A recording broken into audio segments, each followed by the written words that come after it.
बहुत समय पहले की बात है। एक हंस और एक कौवा में गहरी मित्रता थी। दोनों मित्र एक ऊंचे अंजीर के पेड़ पर रहते थे। एक दिन की बात है, गर्मी का मौसम था। शरीर जलाता सूरज ठीक सिर पर पहुंच चुका था। एक थका हारा यात्री सूरज की गर्मी से अपनी रक्षा करने के लिए उसी अंजीर के पेड़ की छाया में आकर बैठ गया।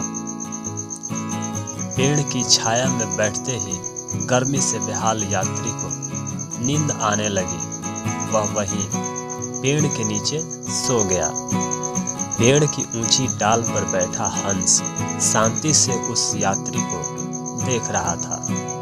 जब उसने उस यात्री के चेहरे पर सूर्य की तेज किरणें पड़ती देखी तो उसने सोचा, कहीं धूप के कारण उसकी नींद न टूट जाए। यह सोचकर उदार और भले पक्षी ने अपने पंख फैला दिए। उसके फैले हुए पंखों से टकरा के यात्री के चेहरे पर पड़ने वाली धूप रुक गई। दूसरी ओर कौवा बड़ा ही शरारती था।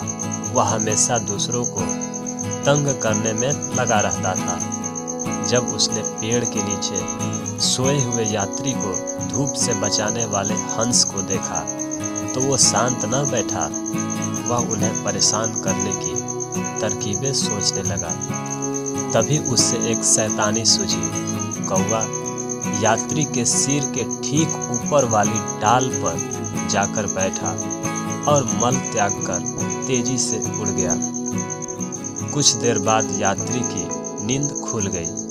उसने महसूस किया कि उसके चेहरे पर कुछ गिरा हुआ है।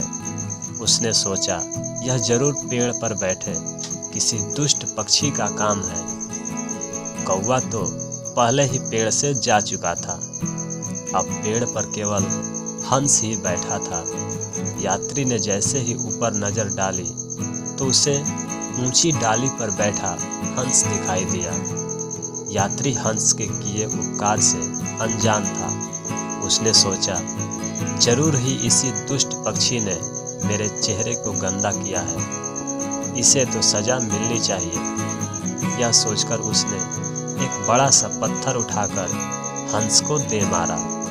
बेचारा हंस यह न समझ सका कि उसकी ओर आने वाली वस्तु पत्थर है। पत्थर सीधा जाकर हंस के कोमल सिर में जा लगा।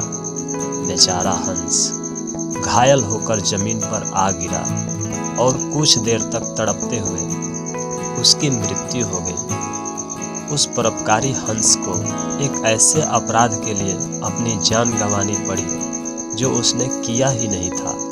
उसकी भूल तो बस इतनी थी कि उसने उस दुष्ट कौवे पर विश्वास कर उससे दोस्ती की थी।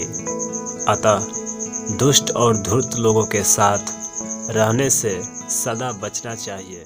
Thank you.